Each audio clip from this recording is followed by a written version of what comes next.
Hello, BookTube, and welcome to your Daily Penguin, what Hannah at Hannah's Books refers to as my March of the Penguins. This is our slow crawl through my Penguin classics, book by book, and author by author, no matter how long it takes us. So now, it won't take us forever because we're not doing actually, literally, book by book. I am showing you authors and all of their Penguin stuff, and that definitely applies today. Today, we voyage back to the fawns at Origo, not just of the Penguin classics themselves, but of Western literature. Today we are doing Homer, the great epic poet Homer. And when I say the origin of Penguin classics itself, I mean that literally. The Rieu translation in prose of Homer's Odyssey was the first Penguin classic. The idea being a new, fresh translation of a classic work that everyone had to crawl their way through when they were learning beginning Greek in school, and have long since forgotten, and that's hung over them a sense of obligation that really they ought to read this book. They ought, if they're a well-read person in the 1950s, they ought to read this book. And this came out in 1946 in a totally affordable, a cheap paperback edition in prose, and was sold everywhere.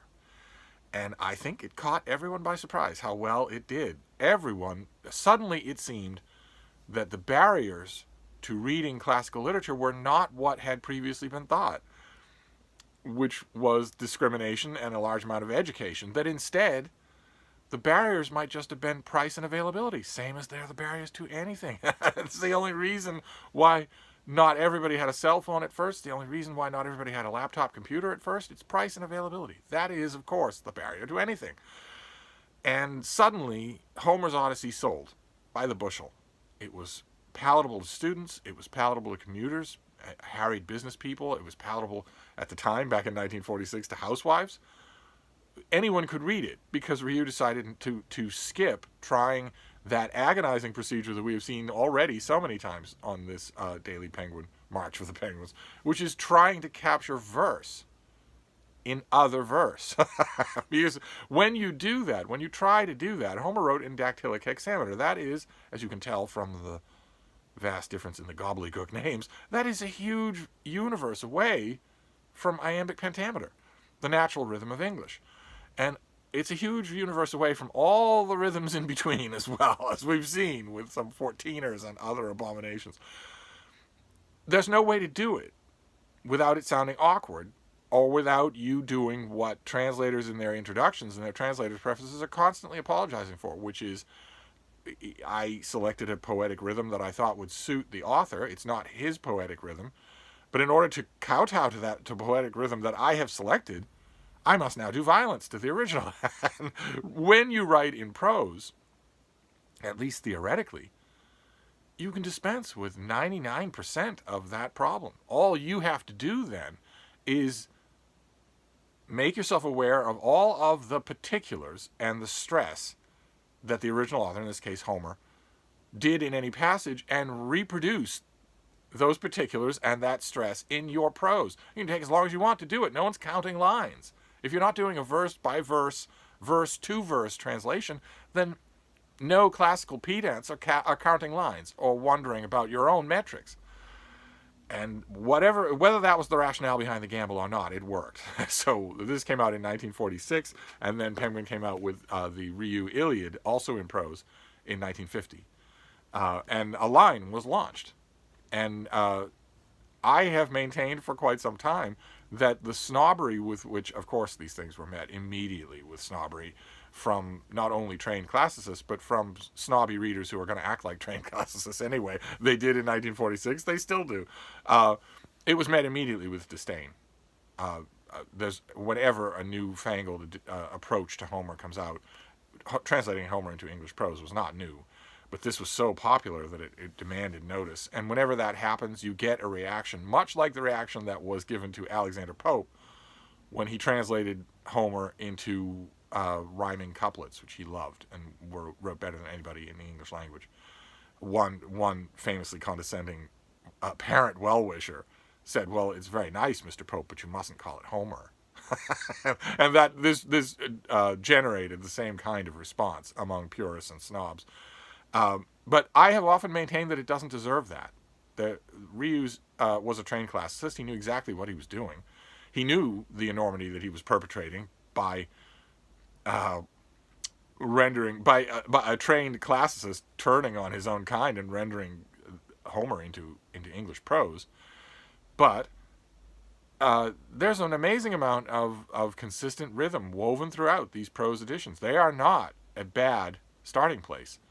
In fact, they might be more of a destination, because with every verse translation of Homer that you deal with, you are going to be dealing with a lot more in the way of editorial choices on the part of the translator than you will when you deal with a prose translation. Some of the prose translations are awful, but Rieu's are actually quite good. I thought we'd go through. This is the thumbnail test that I've done with countless classrooms and that I've done in countless pieces of prose, and I like it. I think it works a lot to show you, and also to give you an idea of whether or not a prose, specifically the Rieu translation, there is the battlefield of Troy with a god making his appearance, is the one for you.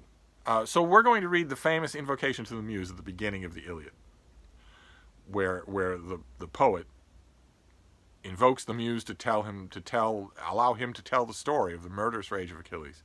And in the Rieu translation, the invocation is set off in italics above the body of the work, which again is a discriminating classicist choice, and makes a lot of sense. It makes a lot more sense to me to have the invocation set aside orthographically and just in terms of space than it does to just lump it in with the poem, in terms of the obvious intent of the poet. But anyway, his invocation is, "The wrath of Achilles is my theme, that fatal wrath which, in fulfillment of the will of Zeus, brought the Achaeans so much suffering and sent the gallant souls of so many noblemen to Hades, leaving their bodies as carrion for the dogs and passing birds. Let us begin, goddess of song, with the angry parting that took place between Agamemnon, king of men, and the great Achilles, son of Peleus. Which of the gods was it that made them quarrel?" A little bit of metrical choice there. Again, this isn't, of course, free of such choices. It just has far fewer of them than a verse translation would be, which is that, in my opinion, the question, which of the gods of Olympus started the quarrel, is not part of the invocation. I think it's part of the story. I think it begins the story. But anyway, there you have Rieu, and you can see it is grand sounding. It is quite grand sounding. And as Penguin editors later, a generation after this version came out, as Penguin editors later said, and which I guess is true, and they've certainly done right by this declaration, no translation is permanent.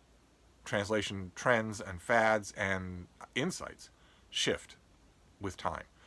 So you can't just leave the Rieu translation frozen in amber. You could if you wanted to, but according to the later editors at Penguin and Rieu's own son, if you did that, you would be rendering it an anachronistic oddity.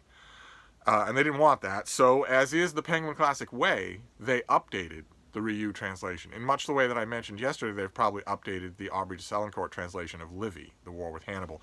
In this case, they updated the Rieu translation and put it out in a trade paperback. They cleaned it up. They added maps and some glosses and notes.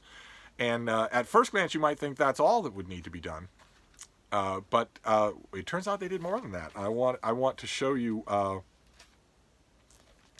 want to show you an example of that by reading the invocation. Now, that was Rieu's invocation is in his original Homer, his original Iliad.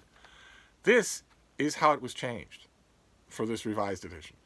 Anger, sing, goddess, the anger of Achilles, son of Peleus, that accursed anger which brought the Greeks endless sufferings and sent the mighty souls of many warriors to Hades, leaving their bodies as carrion for the dogs and a feast for the birds. And Zeus's purpose was fulfilled. It all began when Agamemnon, lord of men and godlike Achilles, quarreled and parted. And then, after the italics, in this version, the question does start the poem. Which of the gods started the quarrel? But you notice lots of other differences, right? The original Rieu said that the souls of noblemen were sent to Hades, and that their bodies were feast for dogs and passing birds. Here, it's specifically not passing birds. It's not random. It's that birds, and by this we can assume carrion eaters, are there. And it's not noblemen anymore. It's just many warriors, the souls of many warriors. And there are many other subtle changes there as well. And it runs throughout. So what you are getting with this updated, quote-unquote updated Rieu translation is really something new. And it might the more appeal to you. Some of the finessing there in that opening invocation could be argued to wind it a little closer to what's in Homer. But the Iliad being what it is, and the attitude being what it is in the popular reading world and among popular publishers, an attitude that I wholeheartedly second, as I've said on this channel many times, it was soon in Penguin's mind to give you multiple choices for an Iliad, as you should have. Maybe not the same publisher, that's maybe asking a bit much, especially in today's book publishing climate.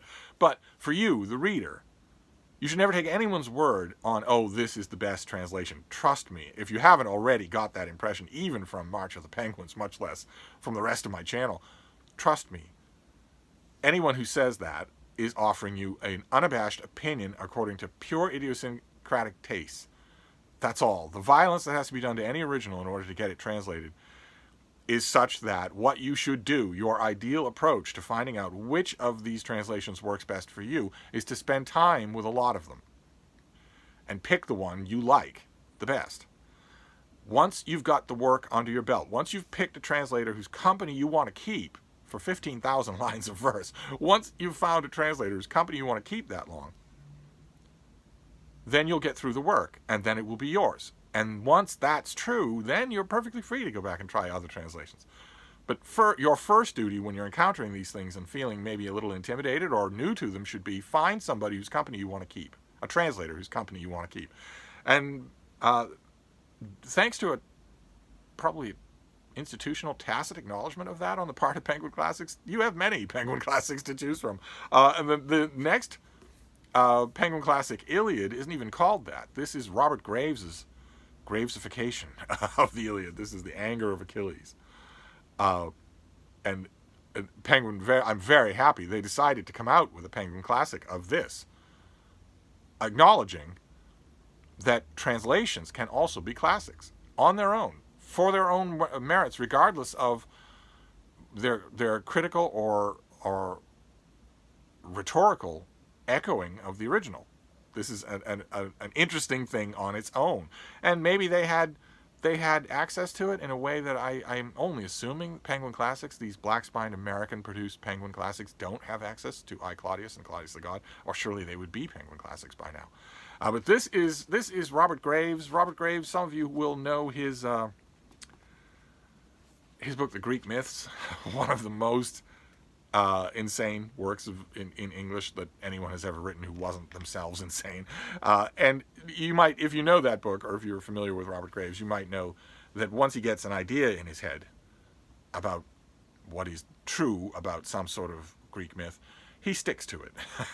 And that I wanted to preface his invocation to the muse with that, because you're going to encounter an oddity right away, which is that the first line of his invocation is "Sing, Mountain Goddess." Because if you ask Robert Graves, he will tell you for an hour and 30 minutes why he figures the muse was a mountain goddess.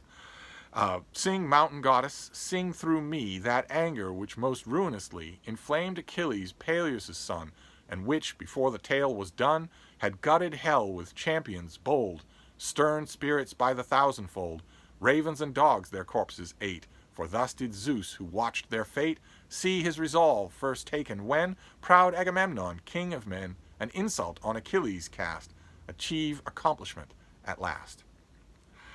You notice right away that's in rhyming couplets, and they're not bad. The rest of it is not. I hasten to tell you that the rest of this is not. Most of it is in prose, with bits and pieces in verse. But you notice a lot of the strange things that are going on there. It's not bad as far as rhyming couplets go, but there are some odd choices.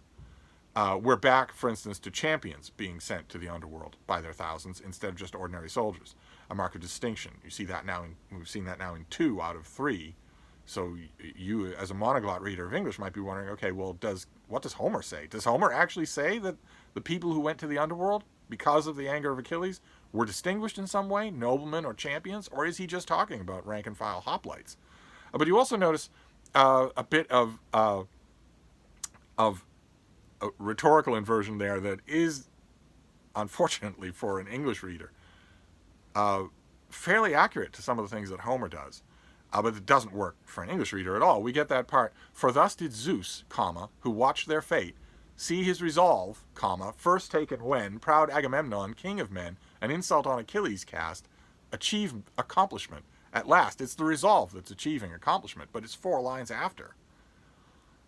And that will cause readers of a certain kind of structured English verse, especially with rhymed couplets, to do something they always complain about, which is I got to the punchline of the stanza and I had to go back and figure out what was being said, and I hate that. Readers often say that, especially with Pope, but lots of other people as well, even my beloved John Dryden.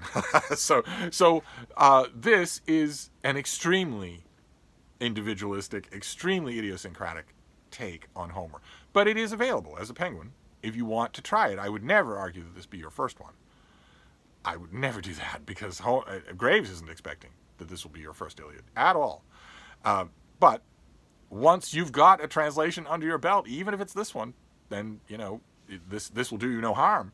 And following along in the philosophy, the Penguin Classic philosophy, that you never have too many translations of Homer, although we'll see there aren't quite enough.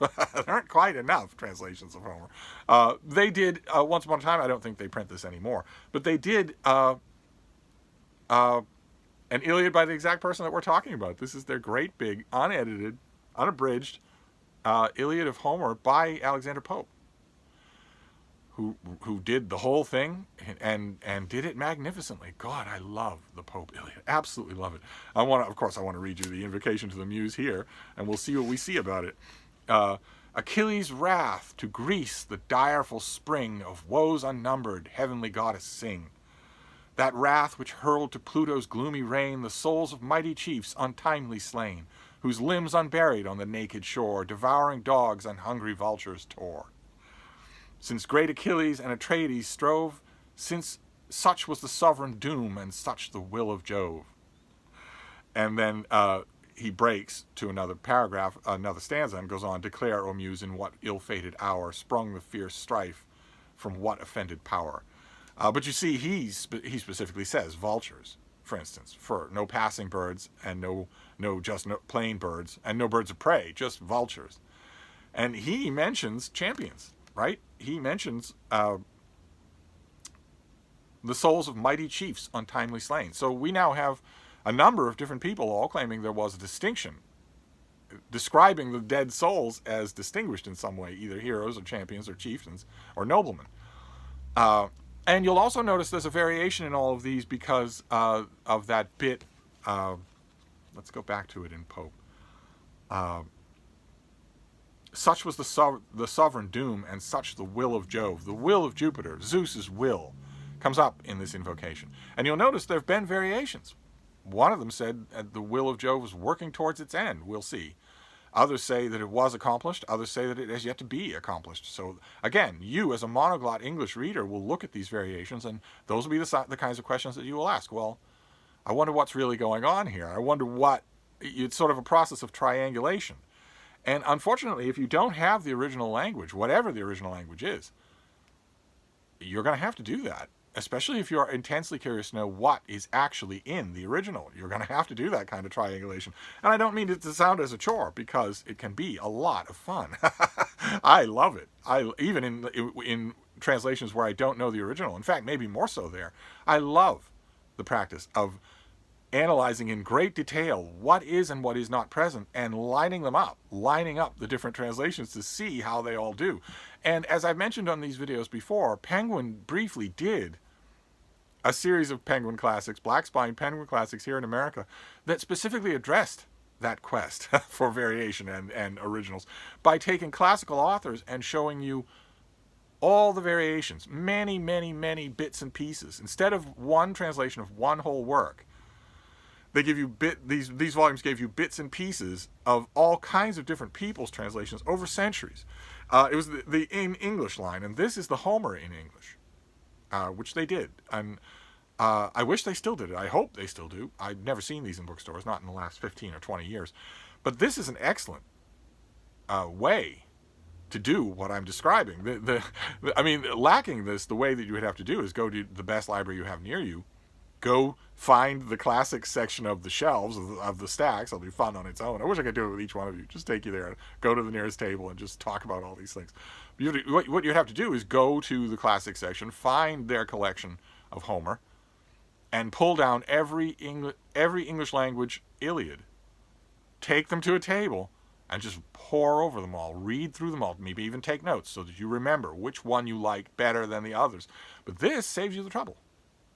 Not for modern translations, but certainly for ideas of translation, for idiosyncrasies like we saw with Graves. This shows you there are probably a dozen invocations to the muse, different ones in here. Some by people who never translated all of the Iliad, others by people who did and who are forgotten, whose translations are forgotten, who may be known for other poetry. A very, very good Penguin volume to have. But as we've heard, translations don't stand still. And if a new translation becomes a phenomenon, then it stands a likelihood of being co-opted by Penguin, especially if it's put out by Viking. And it turns out that's exactly what happened with our next book, which is also a Penguin classic, but for a long time it was not. This is the famous Robert Fagles translation of the Iliad, with that famous cover that was everywhere. These things were stacked everywhere. Retail bookstores in the 90s were sent boxes of this thing. It caught on. It was reviewed everywhere. Everyone was talking about it. It has a great long introduction by the classicist Bernard Knox that is as good an introduction to the world and work of Homer as you can ask for in English.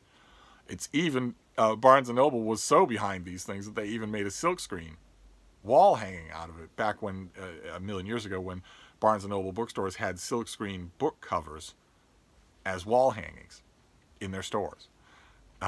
They did one for the Fagles Iliad. And the reason I mention it is because you've almost certainly seen it in my videos. I worked at a Barnes & Noble in Downtown Crossing in Boston. A wonderful, wild, woolly old store with flaking asbestos and rude customers and great customers and a fantastic staff. Oh, the fun we had at that store. And we eventually were told that it was closing, that the company was not going to renew its lease. And I swear, I know it's going to sound silly, but for those of us who had been there for 20 years, it felt like losing a family member. It felt like losing a home. And bit by bit, day by day, we watched it happen. There were going out of business sales. There were signs in the window. It felt embarrassing. I felt embarrassed to see it, even though it's just business. It wasn't anything to do with me personally. But it felt so wrong for something so permanent, something that had been such a wonderful part of all our lives was suddenly dying right in front of us, and we were administering to it. And then, sooner or later, the store closed, and we had an empty shell of a building. Empty shelves, no lunch rush, no nothing like that. And those of us, the handful of us, the old-timers who were there to sort of talk and reminisce and also clean up, the store manager was given permission to just give away the store effects. There's not going to use them anymore there, so you can just give them away. And I, of course, wanted the silkscreen of the Fagles Iliad, so it's hanging on my wall out in the other room. But Fagles was years and years, decades and decades later than Rieu, and a very, very much verse approach to Homer. No idiosyncrasies involved. This is a full-blown example of what we're talking about when we say a translator, classical translator, translating one kind of verse into another kind of verse and trying to do right by it. So here you're in peril. It's not insoluble peril, but nevertheless, here you're in a lot more peril than you would be with the original Rieu prose translation, because here you're dealing not only with Homer's poetic sensibilities, but with Fagles' poetic sensibilities. And so let's see what we get with the famous invocation. Rage. That's the very first word of his invocation. Rage. Goddess, sing the rage of Peleus' son Achilles, murderous, doomed, that cost the Achaeans countless losses, hurling down to the house of death so many sturdy souls, great fighters' souls, but made their bodies carrion, feasts for the dogs and birds, and the will of Zeus was moving toward its end. Begin, muse, when the two first broke and clashed, Agamemnon, lord of men, and brilliant Achilles. Then there's a break. He gives a break and then says, what god drove them to fight with such fury? But you notice the differences right away, right? Vultures are gone. Passing birds are gone, just birds. And in place of, there are many other differences. I'm just harping on a handful of them just to give you an idea of the variation here. But here we have sturdy souls, great fighters' souls. Not noblemen and not chieftain, but not just warriors. Distinction to the dead. And also a fairly dramatic change, something that we haven't seen in any other version. The will of Zeus was moving towards its end. In other words, in the Fagles version of the invocation to the muse, the will of Zeus is not yet accomplished. It's moving, not finished. a minor thing, but if you're on a quest for figuring out what sounds right to you and maybe what the differences are between the different translations, that will interest you, because that has been consistent throughout all the translations that we've seen, is that the will of Zeus was done. It was accomplished by what was happening. Whereas in this translation alone, so far, that's it. But we have a change. And those changes, those subtle differences, run throughout any two translations. So you're going to want to pay attention to that when you're picking the translation that you want. And then, like I said, the Fagles was a runaway success. Like Rieu, he was a runaway success. Everybody read it. Everybody had a copy of it. And Fagles immediately did an Odyssey, also with a great introduction by Bernard Knox. And Penguin realized what they had, so they decided to do Penguin Classic Deluxe editions of both. And they are absolutely gorgeous things. Just gorgeous. We've got the decal edges and the French flaps and new cover art for both the Iliad and the Odyssey. These are just delightful. And they are, like all the Penguin Classic Deluxe editions, they are rock solid. They'll actually hold together better than this Iliad will take a beating in a backpack or over a course of a month, a lot better than this thing will.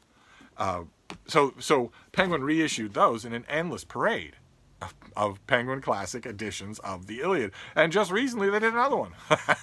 They went back to the original, almost to the original. They did these gorgeous editions. The Corley Bickford Smith did these gorgeous Penguin hardcover classics. And when it came time for them to do the Iliad, they went back to this. They went back to the revised Rieu edition of the Iliad. So here these have the built-in cloth bookmarks and sewn bindings. They're wonderful, wonderful editions. And this has we come right back to the revised edition. Anger, see, not rage, but anger. But again, two classicists deciding to start with anger instead of sing O Muse or the word Achilles or anything like that. Sing, goddess, the anger of Achilles, son of Peleus, that accursed anger which brought the Greeks endless sufferings and sent the mighty souls of many warriors to Hades, leaving their bodies as carrion for the dogs and a feast for the birds. And Zeus's purpose was fulfilled. It all began when Agamemnon, lord of men, and godlike Achilles quarreled and parted.